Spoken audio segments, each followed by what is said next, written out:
नमस्कार दोस्तों, आज आपका फिर से मेरे YouTube चैनल के सस्पेंस स्टोरी में स्वागत है। मैं कामिनी आज आपको फिर से एक नई कहानी सुनाऊंगी। आज की हमारी कहानी का शीर्षक है सर्द। तो आइए कहानी स्टार्ट करते हैं। शिवानी ने आंखें खोलकर इधर उधर देखा। माँ को देखकर उसकी आंखें भर आईं। शिवानी बेटा कैसा लग रहा है? माँ ने सिर पर हाथ फिराते हुए कहा। मम्मी, यह कौन सी जगह है? तुम अस्पताल में हो बेटा, तुम्हें चोट लग गई थी। कुछ याद आया? शिवानी को सब कुछ याद आ गया। पिछले 12 सालों से जो कुछ वह देखती सुनती आ रही थी, सब आंखों के सामने तैर गया। उसकी आंखों से आंसू बहने लगे। माँ ने प्यार से बेटी के आंसू पोंछ दिए, पर अपने आंसुओं को रोक न पाई।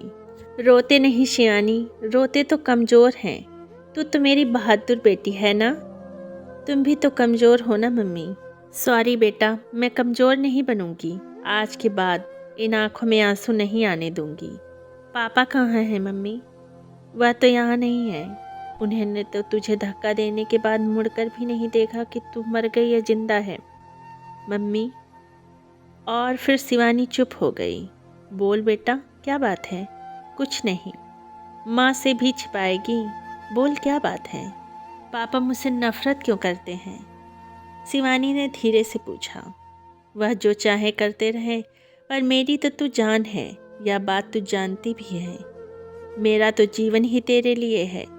मेरी प्यारी सी गुड़िया है तू। माँ ने बेटी का माथा चूम लिया और उसके बाल सहलाने लगी, पर मन में एक फांस सी चुभ रही थी। अच्छा, मैं डॉक्टर के पास बात करके अभी आती हूँ। वह कहें तो तुझे घर ले चलूँ।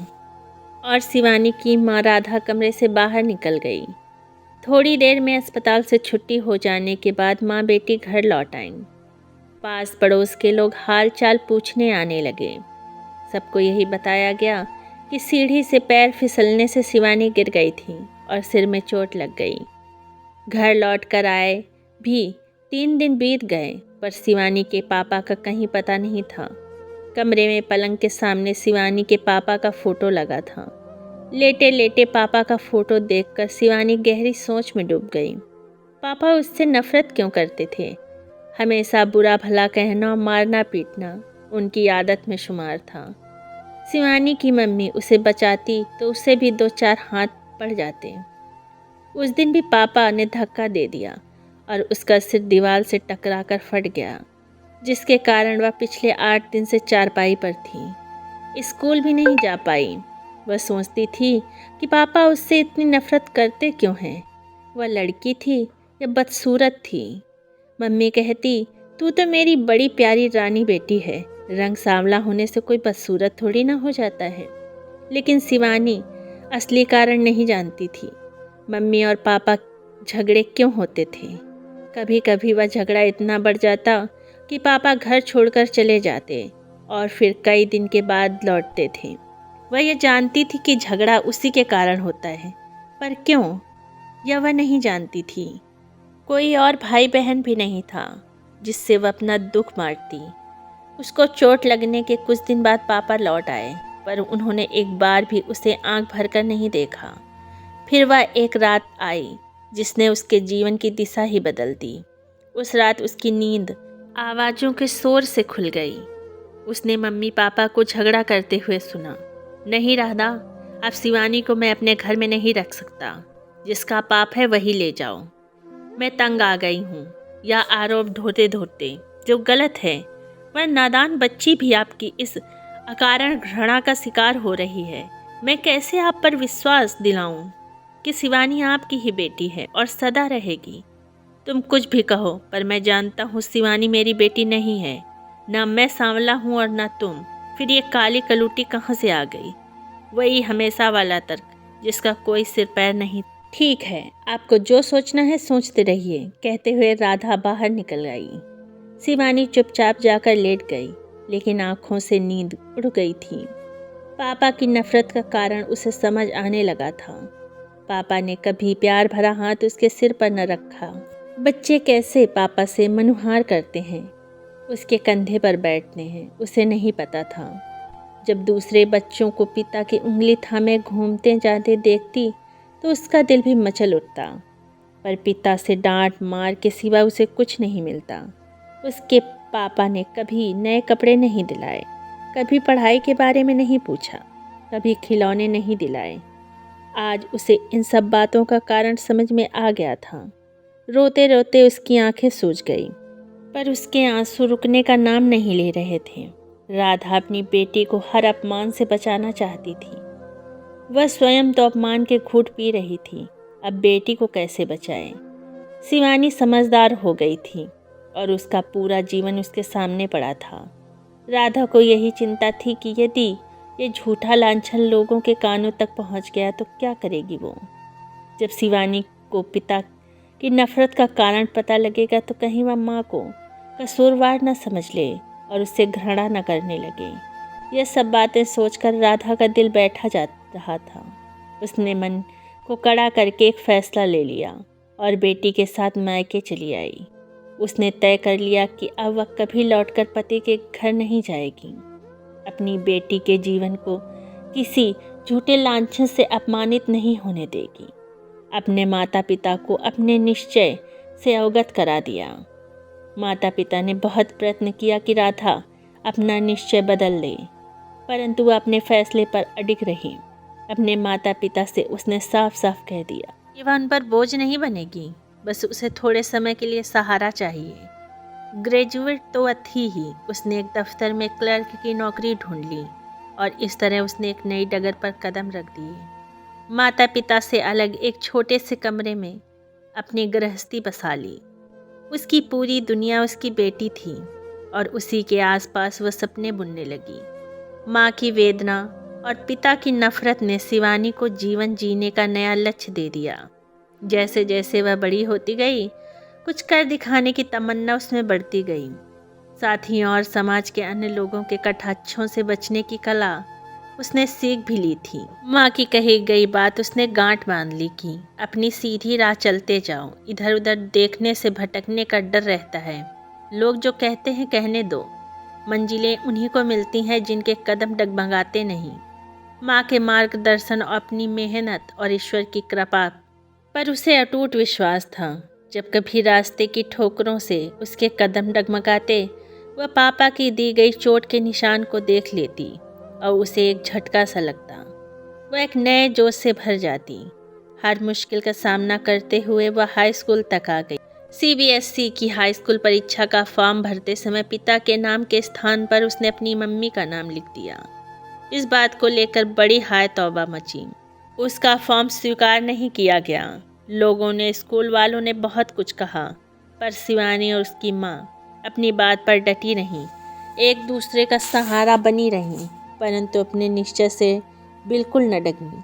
शिवानी उस वर्ष परीक्षा भी न दे सकी, या आघात भी उसे तोड़ नहीं पाया। शिवानी का कहना था, जिस पिता ने उसे अपनी पुत्री ही नहीं माना क्योंकि वह कुरूप है, जिस पिता ने उसे कभी आगे नहीं बढ़ाया, उसके पालन पोषण में सहयोग नहीं दिया, उस पिता के नाम की बैसाखी का सहारा लेकर वह आगे नहीं बढ़ेगी। अंत में वह जीत गई और अगले वर्ष हाई स्कूल उत्तीर्ण कर लिया। संघर्ष लंबा था, पीड़ादायक था, पर सफलता ने उसके आगे की राह आसान कर दी। पूरे जिले में उसने सर्वोच्च अंक प्राप्त किए। अपने जीवन की किताब के किसी भी पन्ने पर पिता का नाम न लिखने का प्रण कर लिया। एक सीधी साधी अनाकर्षक सी लड़की में आत्मविश्वास कूट कूट भरा हुआ था। अपनी मम्मी के थोड़े से वेतन में बहुत ऊंचे सपने तो नहीं देख सकती थी, परंतु जीवन में ऊंचाइयां छूने का साहस उसमें था। कला में उसकी रुचि थी और उसकी उंगलियों में जादू। इंटर करने के बाद ड्रेस डिज़ाइनिंग का कोर्स उसने कर लिया। नौकरी पाने के लिए बहुत हाथ पैर पटकने पड़े। कभी उसका अनाकर्षक व्यक्तित्व, कभी सिफारिश का ना होना उसके आड़े आता रहा। आखिर एक एक्सपोर्ट हाउस में उसे नौकरी मिल गई। उसके बाद शिवानी ने पीछे मुड़कर नहीं देखा। उसकी योग्यता ने उसे एक नई पहचान दी। उसके बनाए हुए डिज़ाइनों की बहुत मांग हो गई। कुछ ही वर्षों में एक छोटे से कमरे से निकलकर स्वयं के फ्लैट में अपनी मम्मी के साथ रहने लगी। राधा अपनी बेटी के प्रति गर्व से भर उठी। उसकी तपस्या सफल हो गई थी। अब वह मन में बेटी की शादी के सपने सजोने लगी। परंतु इस बाहरी तड़क भड़क के युग में यह इतना आसान नहीं था। पिता का नाम न होने से भी कई समस्याएं आने लगी। समाज के ठेकेदार उंगलियां उठाने लगे, पर शिवानी के स्थिर कदमों में कोई कंपन न हुआ। एक दिन राधा के ऑफिस में एक प्रभावशाली व्यक्तित्व वाला पुरुष आया, जो कि शहर का जाना माना व्यापारी था। उसके चेहरे की सौम्यता और स्मित अनायास ही अपनी ओर आकर्षित करती थी। उसकी चाल में लंगड़ापन था और एक छड़ी उसके हाथ में थी, जिससे लगता कि उसकी टांग में कुछ तकलीफ थी। बातचीत करने में वो बहुत शिष्ट और सलीकेदार था। ऐसा लगता कि संस्कारी परिवार का पढ़ा लिखा व्यक्ति था। लगभग 30-35 वर्ष की आयु लगती थी। उसे अपने काम के सिलसिले में कई बार राधा के पास आना जाना पड़ता था। बातों ही बातों में राधा को मालूम हुआ कि उसने अभी तक शादी नहीं की। उसका नाम राकेश है। अपने माता पिता की अकेली संतान था और अपने पिता के व्यापार को उसने ही विस्तार दिया था। राधा के मन में एक सपना देखा कि वह राजेश को अपना दामाद बना पाए तो उसकी सब चिंताएं मिट जाएंगी। इस विषय में शिवानी की राय जाने बिना वह कोई कदम नहीं उठा सकती थी। एक ही बात उसे खटक रही थी और वह थी राजेश की टांग का लगड़ापन। अन्यथा राजेश उसे बहुत पसंद था। बातों बातों में उसने जान लिया था कि राजेश का एक पैर घुटने के नीचे नकली था और यही उसकी लंगड़ाहट का कारण था। राधा ने सब कुछ शिवानी पर छोड़ दिया। बेटी के निर्णय पर उसे विश्वास था। शिवानी ने चुपचाप माँ की बात सुन ली, परंतु कोई राय व्यक्त नहीं की। उसके मौन की स्वीकृति मानकर राधा एक दिन राजेश के परिवार से मिलने जा पहुंची। तत्पश्चात घटनाएं स्वतः घटती चली गईं और शिवानी व राजेश ने एक दूसरे को पसंद कर लिया। परंतु पिता के नाम का जिक्र आते ही बात बिगड़ गई। पिता के विषय में जाने बिना राजेश और उसके माता पिता आगे बढ़ने के लिए तैयार न थे। राजेश ने शिवानी से अकेले में मिलने की इच्छा प्रकट की और उसे एक रेस्टोरेंट में ले गया। सीधे ही प्रश्न किया, शिवानी, अन्यथा न लेना, परंतु कोई फैसला करने से पहले एक प्रश्न पूछना चाहता हूँ। उत्तर में शिवानी ने केवल सवालिया नज़रों से उसे देखा। क्या तुम नाजायज संतान हो? बड़ा तीखा प्रश्न था। शिवानी का चेहरा अपमान से तमतमा गया। बिना उत्तर दिए वह खड़ी हो गई। राजेश एकदम झेंप सा गया और उसे हल्के से पकड़कर बैठाते हुए बोला, तुम्हारा अपमान करने का मेरा कोई इरादा नहीं था।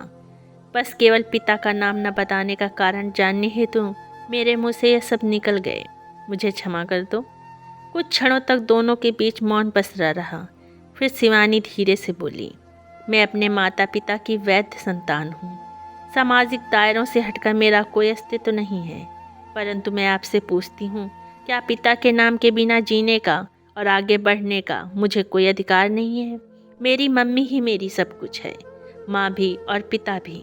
पिता के नाम का सहारा न मैंने लिया है और न लूँगी और न ही लेना चाहती हूँ। राजेश चुपचाप उसकी बातें सुनता रहा। फिर बोला, तुम अपने जन्मदाता का नाम क्यों नहीं लेना चाहती? मैं नहीं जानता। अपना जीवन अपनी तरह से जीने का तुम्हें पूरा हक है। मेरी नज़र में तुम्हारा सम्मान बढ़ गया है, परंतु अपने माता पिता को, समाज को क्या कहूँगा? जिस व्यक्ति के अस्तित्व को ही तुम नकार रही हो, तुम्हारे अस्तित्व का कारण वही तो है। फिर उसका नाम बताने में क्या हानि है? बिना उसका नाम बताए भी मेरी अर्धांगिनी तुम ही बनोगी, परंतु क्या उसका नाम जानने का भी मुझे अधिकार नहीं है? शायद जीवन के किसी मोड़ पर सामना हो जाए। मुझे तुम्हारी किसी बात से इनकार नहीं है। मैं तुम्हारा बहुत आदर करती हूँ, या कहूँ बहुत पसंद करती हूँ, परंतु मैं और तुम जीवन भर के लिए एक दूसरे का हाथ तभी थाम पाएंगे जब तुम और तुम्हारे माता पिता मेरी शर्त मानेंगे। वह शर्त क्या है? मुझसे मेरे पिता का नाम कभी न पूछा जाएगा और ना ही नाम ना बताने का कारण पूछा जाएगा। राजेश मन ही मन शिवानी के आगे नतमस्तक हो उठा। उसने शिवानी का हाथ अपने हाथ में लेते हुए कहा, मुझे तुम्हारी शर्त स्वीकार है शिवानी। हर राह पर तुम्हारा साथ निभाऊंगा। इसी शर्त के साथ शिवानी और राजेश ने जीवन की डगर पर कदम आगे बढ़ा दिए। उनकी शादी हो गई और वे एक अच्छा खुशी जीवन जीने लगे। दोस्तों, आपको ये कहानी कैसी लगी प्लीज़ से कमेंट बॉक्स में ज़रूर बताइएगा। अगर कहानी पसंद आई हो तो चैनल को सब्सक्राइब कीजिएगा, वीडियो को लाइक कीजिएगा। मेरे वीडियोस देखने के लिए आपका दिल से धन्यवाद।